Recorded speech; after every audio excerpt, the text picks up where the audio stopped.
Hi, I'm Miss Sharani. And I'm Ms. Claremont. We are the founders of Elite English Educators, a tutoring service based out of Calgary, Alberta.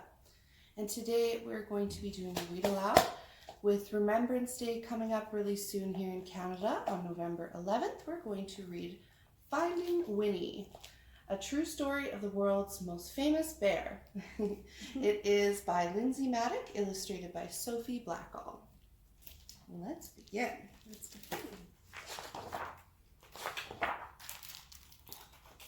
Could you tell me a story? Said Call. It's awfully late. It was long past dark and time to be asleep. What kind of story? You know, a true story. One about a bear. We cuddled up close. I'll do my best, I said. A very long time ago, about 100 years before you were born, there was a veterinarian who lived in Winnipeg. His name was Harry Colborne. A vegetarian, said Call. Bear doesn't like vegetables. A veterinarian. It means an animal doctor. I know that, Cole said. That's what I'm going to maybe when I'm big. If a horse had the hiccups or a cow had a cough, Harry knew how to make them feel just right. Harry's hands were never cold, even in Winnipeg, where winters are so frosty that icicles grow on the insides of your nose. That was just the kind of doctor he was.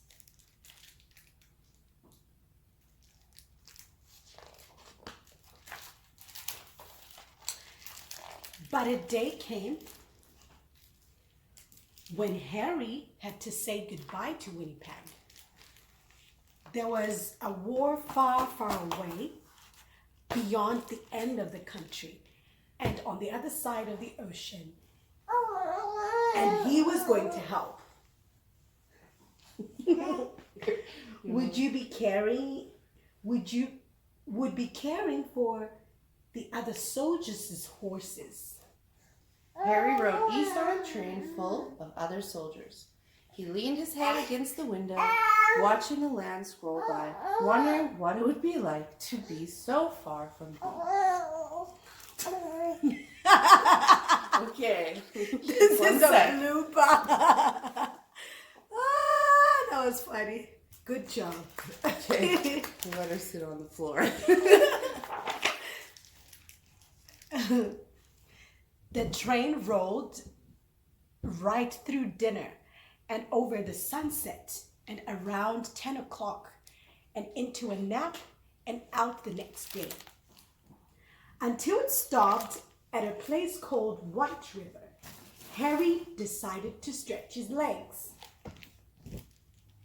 On the train platform, a man was on a bench with a baby. A baby, said Call, annoyed.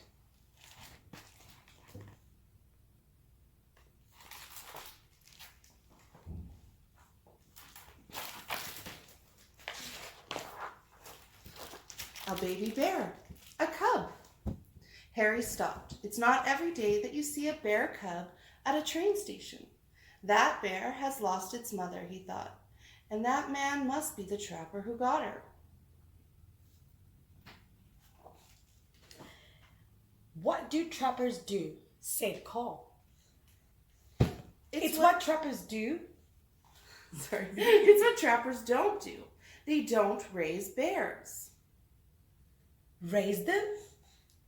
You know, I said, love them. You see my face? Maybe bring it back up.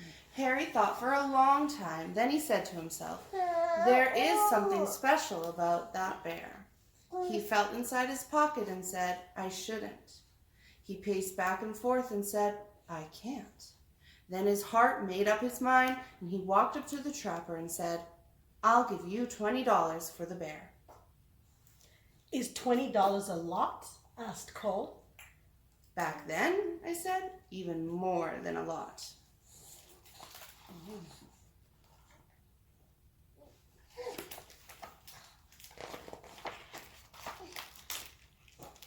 Captain Colborne, said the colonel on the train as the little bear sniffled at his knees. We are on a journey of thousands of miles heading into the thick of the battle, and you propose to bring this most dangerous creature? Bear stood straight on her hind legs as if to salute the colonel. The colonel stopped speaking at once, and then in quite a different voice, he said, "Oh, hello." The men of Harry's regiment squeezed by to have a look. "I've decided to name her Winnipeg," Harry told them. "So we'll never be far from home, Winnie, for short."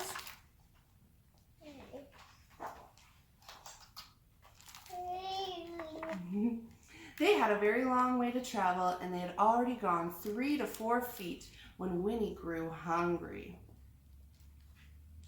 What do bears eat, the men wondered. What don't they eat, said Harry. Vegetables. Call reminded me. Winnie ate vegetables.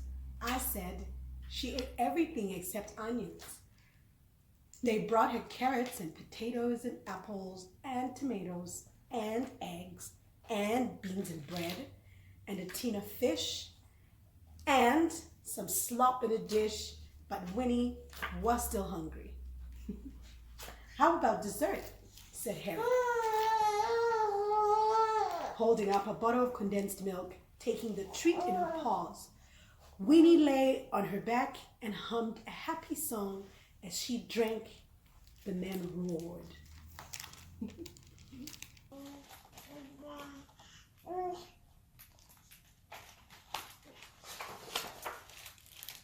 Harry and Winnie gathered with the soldiers from all over Canada in the green fields of Valcartier. A whole city of tents had sprung up there. One was a hospital for horses where Harry worked.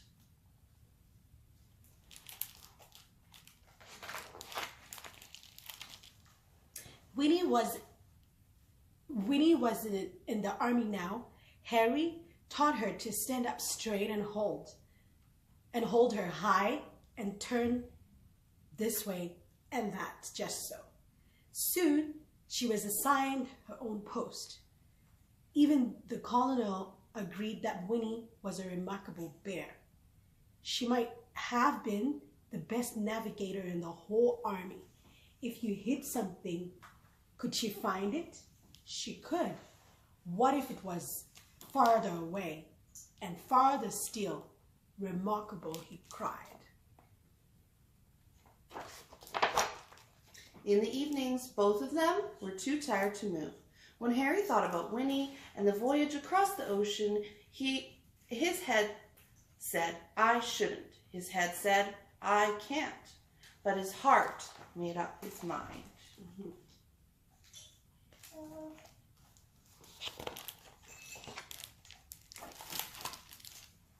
Nobody had ever tried to float so many people and animals across an Atlantic Ocean before. 30 ships sailed together carrying about 36,000 men and about 7,500 horses, and about one bear named Winnie.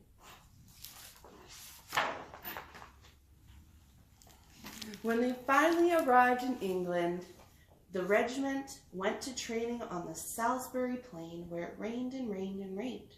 But Winnie didn't seem to mind.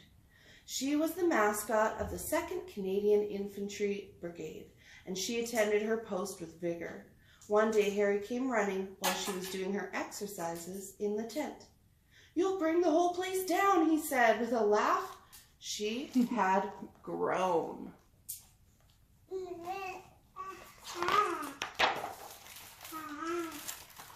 It was winter when the order came. The time had come to fight. Winnie posed proudly with the men for pictures to send home to their families. Harry thought for a long time. His head argued one way and then the other, but his heart made up his mind. He went to Winnie and said in a serious way, "There is somewhere we need to go." Winnie brushed the mud off her nose and nuzzled in close.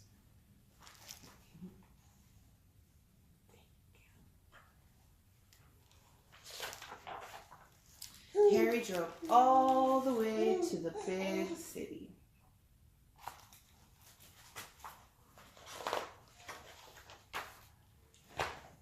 "Here we are," said Harry, "the London Zoo." Harry took a deep breath.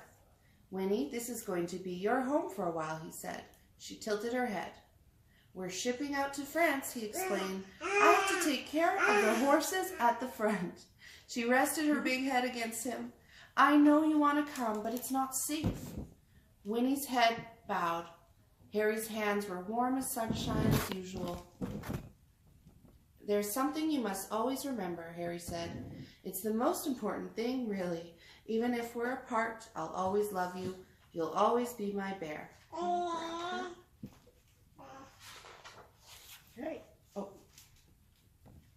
that's your line. Is that the end? That's the end of Harry and Winnie's story, I said. "But I don't want it to be over," said Cole. "Sometimes," I said, "you have to let one story end so the next one can begin. How do you know when that will happen?" "You don't," I said, "which is why you should always carry on."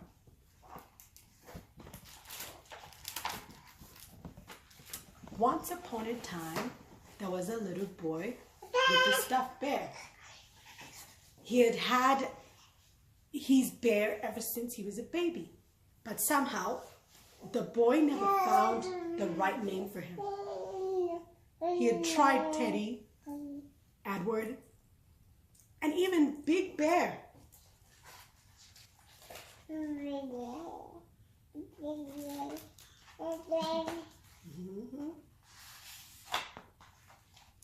One day, the boy went to visit the London Zoo with his father, and there was a bear, a real bear, on the terraces there. Right away, the boy thought, "There's something special about that bear."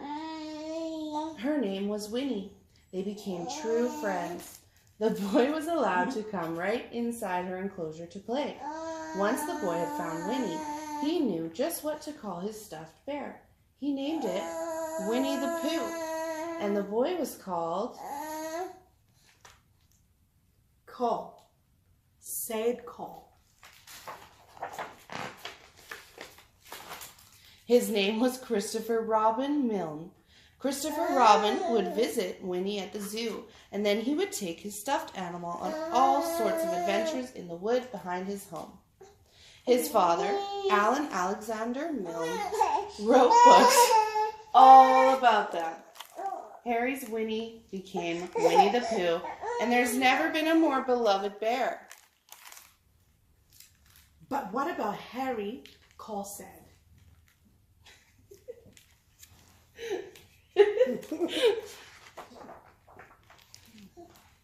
When Harry visited Winnie at the zoo, he saw how happy he was. And that was all he had ever wanted from the moment they met at the train station in White River.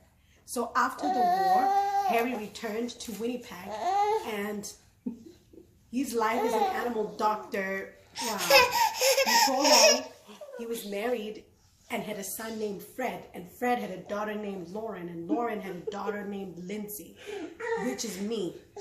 And then I had a son.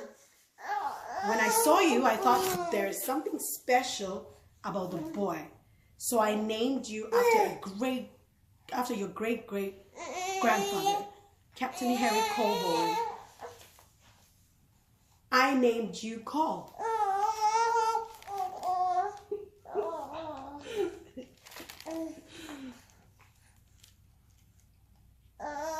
"That's me," said Cole in a whisper. "That's you." "And that's Winnie."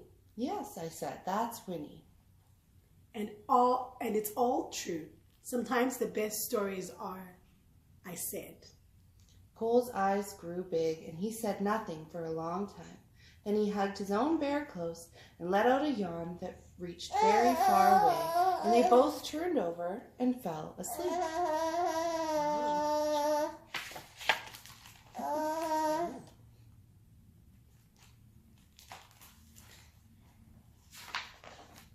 Then there's just some real pictures here of the real people talked about in the story. So that's Harry as a young soldier.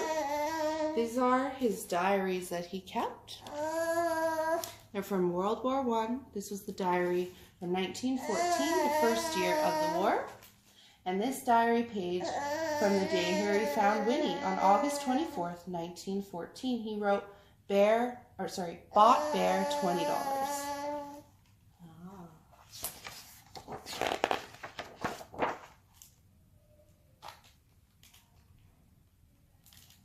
So we've got 3 soldiers with Winnie at her post. Winnie and Harry have what appears to be a laugh and a snack. Harry and his fellow soldiers with their mascot, Winnie. Over here we've got this picture of Winnie and Harry inspired the statues that now stand in Winnipeg and London. And the statue in Winnipeg was unveiled in 92. Check if there's one more page. Yeah, there's one more page. So this photo was taken of Winnie and Christopher Robin in 1925 at the zoo after they became friends. Christopher Robin's father, A.A. Milne, watches them play from above. And then this official animal record card shows that Winnie began her stay at the London Zoo on December 9th, 1914. Interesting. And then lastly, Lindsay and Cole in 2013. We knew there was something special about this boy.